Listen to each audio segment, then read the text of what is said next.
자, 제가 오늘은 소니의 APS-C 크롬 미러리스죠. 요청이 많았던 렌즈 추천을 한번 해보려고 가지고 왔습니다. 소니의 알파 6000 시리즈, GV210 시리즈에 맞는 렌즈라고 생각하시면 좋을 것 같습니다. 일단 들어가기에 앞서서 사람마다 필요한 렌즈가 모두 다르다는 점, 같은 렌즈를 추천해도 누구에게는 맞는 렌즈가 될 수도, 누구에게는 불편한 렌즈가 될 수도 있다 라는 점을 미리 말씀드리고 싶습니다. 그러면 나한테 맞는 렌즈는 어떻게 추천받을 수 있냐? 자, 제가 일전에 영상을 하나 올려놨습니다. 카메라 렌즈를 추천받으려면 알고 있어야 하는 것들이라는 동영상을 올려놨는데요. 그 동영상을 먼저 보시고 난 뒤에 이 영상을 시청하신다면 훨씬 큰 도움이 될 수 있을 거라고 생각합니다. 자, 그리고 또 말씀드리고 싶은 점이 렌즈라는 것이 나에게 맞는 렌즈가 하나 정해지기 시작하면 그것만 또 주야장천 사용하기 때문에 고수분들 중에서도 렌즈를 그렇게 다양하게 사용하시는 분들이 많지 않습니다. 저도 제가 사용했던 렌즈 안에서만 추천을 드리는 것이고요. 그렇기 때문에 제 동영상 말고도 다른 유튜버 분들의 추천 영상을 같이 보시고 비교해 보시는 게 더 많은 도움이 될 거다라는 말씀을 미리 드리도록 하겠습니다. 자, 먼저 표준 줌 렌즈부터 가보도록 하겠습니다. 시그마의 1850 f2.8 렌즈인데요. 크롬 미러리스 중에서 축복이라고 불릴 정도로 인기가 많고 가성비가 좋은 렌즈입니다. 표준 줌이죠. 18mm부터 50mm의 초점 거리를 가지고 있고 전 구간 f2.8의 조리개 값을 가지고 있습니다. 다만 화질 같은 경우는 아주 뛰어나다라고 말씀드리기는 조금 어려울 것 같고요. 다만 고급 렌즈에 비해서 그렇다는 것이지 일상적인 용도로, 취미 용도로 사용하기에는 크게 부족하지 않은 광학 성능을 가지고 있다고 생각합니다. 무엇보다 이런 스펙의 렌즈이지만 작은 사이즈와 무게, 휴대성을 가지고 있다는 게 이 렌즈의 가장 큰 장점입니다. 290g 밖에 안 되니까요. 가격이 지금 다나와 최저가로 현금으로 59만원 이렇게 나와 있는데요. 지인분 말씀을 들어보니까 중고로 50만원 초반대에 미개봉 신품을 구매했다 라고 말씀을 하시더라고요. 참고하시면 좋을 것 같고요. 자, 다음으로는 탐론의 1770 f2.8 렌즈인데요. 풀프레임 카메라 렌즈로 환산을 했을 때 초점거리가 24에서 105mm 정도의 초점거리에 화각이 되고요. 전 구간 f2.8의 조리개 값을 가지고 있습니다. 무려 2405 f2.8 렌즈인 것이죠. 또 화질과 광학 성능, 색수차 억제 이런 것들이 굉장히 잘 되어 있기 때문에 어떠한 상황에서 사용하더라도 훌륭한 결과물을 보여줬습니다. 그리고 탐론의 손떨림 방지가 굉장히 유명한데요. 정말 사진을 찍을 때 보면 딱 물고 놓지를 않는 어마어마한 손떨림 방지 능력을 보여줍니다. 그런데 제가 사진을 찍을 때는 이 손떨림 방지가 굉장히 도움이 됐는데요. 동영상을 촬영할 때는 내가 구도를 바꿀 때 부드럽게 화면이 따라오는 것이 아니라 잡고 있다가 탁 놓치는 느낌으로 따라왔기 때문에 동영상 촬영할 때에는 피하게 되더라고요. 하여튼간에 사진적으로 봤을 때 굉장히 괜찮은 렌즈였고 부피와 무게가 조금 많이 나가긴 합니다. 예상보다 많이 나가요. 다만 무게중심 자체는 괜찮은 편이고 손무게 그렇게까지 무리가 가진 않지만 크롬 마운트의 렌즈 중에서는 이례적으로 좀 크고 무거운 편입니다. 그 부분만 감수할 수 있다면 정말로 전천으로 사용하기 좋은 렌즈다 이렇게 볼 수 있겠습니다. 자, 다음으로 소니에서 만든 고급 렌즈 중에 1655 2.8 G 렌즈가 있습니다. 그냥 나는 비싸도 되니까 그냥 좋은 렌즈를 사용하고 싶어 라고 생각하신다면 이 렌즈가 대안이 될 수 있겠습니다. 마찬가지로 전 구간 f2.8의 고정 조리개를 가지고 있고요. 화질이 진짜 좋습니다. 정말 좋아요. 소니의 네이티브 렌즈이기도 하고 크롬 마운트에서는 사실상 최고급 렌즈라고 볼 수가 있죠. 초점 고정 버튼과 AF, MF 스위처가 있습니다. 이게 앞서 봤던 두 렌즈에서는 없거든요. 저는 동영상 촬영할 때 초점 고정 버튼을 많이 사용하기 때문에 개인적으로는 손떨림 방지가 있는 바디에 사용한다면 동영상에서는 1655가 조금 더 강점이 있는 것 같습니다. 자, 다음으로 워낙 유명한 렌즈가 있죠. 18105 f4 G 렌즈입니다. 제가 리뷰도 따로 했습니다. 이 렌즈가 출시된 지 10년 정도가 되었는데요. 그럼에도 아직까지 대체제가 크게 없습니다. 전 구간에서 F4 고정 조리개 값을 가지고 있고요. 이너 줌이면서 전동 줌입니다. 그리고 제가 아까 동영상 손떨림 방지를 말씀드렸는데요. 소니의 네이티브 손떨림 보정 장치를 OSS, 옵티컬 스테디샷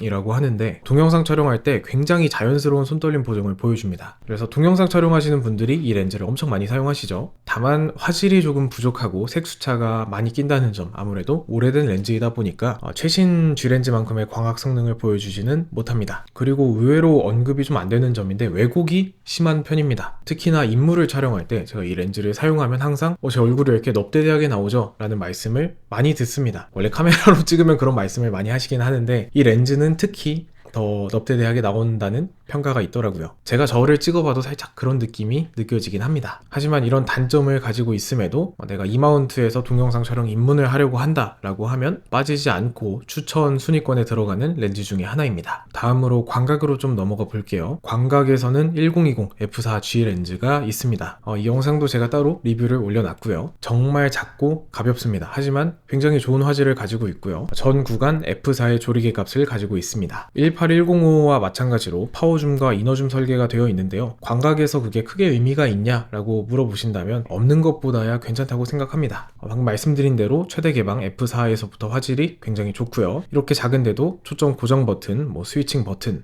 파워줌 버튼이 다 들어가 있죠. 그리고 알파 6000 시리즈와 마운트를 했을 때 일체감이 굉장히 좋습니다. 굉장히 견고하고 가벼운 메탈 소재로 되어 있고요. 그래서 사진으로 보기보다 막상 만져보면 와 정말 괜찮네 이런 느낌을 받게 됩니다. 제 주변에서도 제가 이 렌즈 사용하는 거 보고 정말 많이 구매를 하셨습니다. 다음으로 시그마에서 만든 1018 f2.8 렌즈가 있습니다. 전 구간에서 f2.8의 조리개 값을 갖는 광각 줌 렌즈고요. 솔직히 광각 렌즈에서 f4가 그렇게 낮은 조리개 값은 아니라고 생각합니다. 어차피 아웃포커싱을 기대하고 사는 렌즈들은 아니니까요. 하지만 조리개 값이 밝으니까 광량 확보에는 확실한 이점이 있겠습니다. 이 렌즈는 제가 사용해보진 않았고 딱 한 번 만져봤습니다. 사용하시는 분들 말씀을 들어보면 화질이 굉장히 좋다, 괜찮다, 그리고 1020G만큼은 아니지만 굉장히 가벼운 무게를 가지고 있다. 자, 다음으로 이 렌즈는 제가 안 써봤습니다. 지인분 중에 사용하시는 분이 있길래 물어봤는데 부피와 무게가 소니의 3가지 광각 렌즈 중에서는 가장 크고 무거운 편이지만 그래도 335g이면 충분히 휴대가 가능한 수준이고요. 화질 역시 탐론답게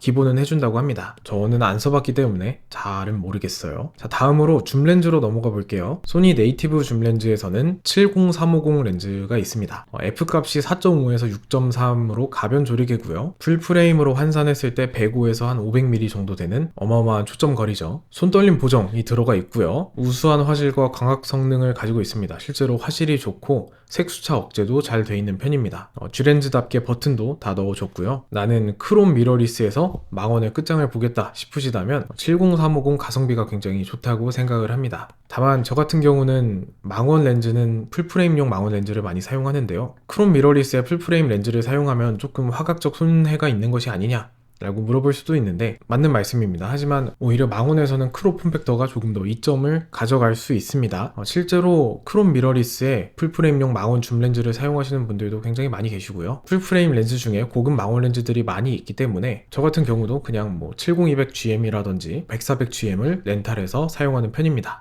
그래서 이왕 망원 렌즈를 보신다면 풀프레임 망원 렌즈도 괜찮은 선택이 될 수 있다라는 말씀을 드리고 싶습니다. 물론 그 정도 되시는 분들은 제 영상 보고 추천을 받고 그러시진 않겠죠. 자, 단렌즈로 넘어가 볼까요? 50mm f1.8 참고로 이 영상은 입문자 기준이기 때문에 저렴한 렌즈 위주로 가지고 왔습니다.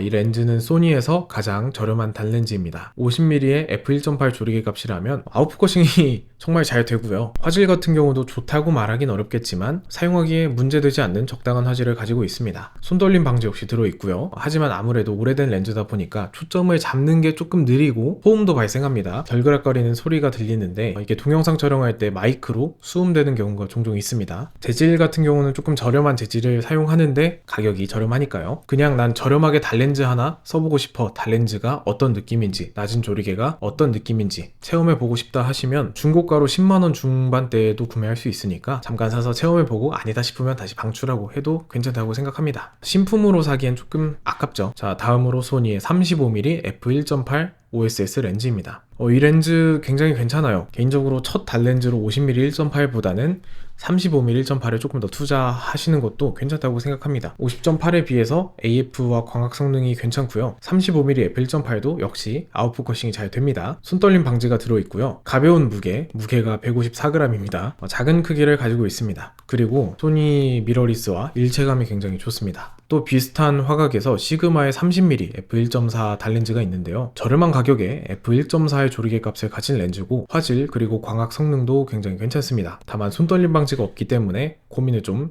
해보셔야 할 것 같습니다. 이 시그마의 1.4 라인업이 굉장히 유명합니다. 56mm도 있고 85mm도 있는데 30mm가 가장 저렴하고요. 나는 손떨림 방지가 없는 게 크게 문제가 안 될 것 같아 라고 생각하신다면 이 렌즈도 괜찮은 선택이 될 것 같습니다. 자, 렌즈 추천 끝!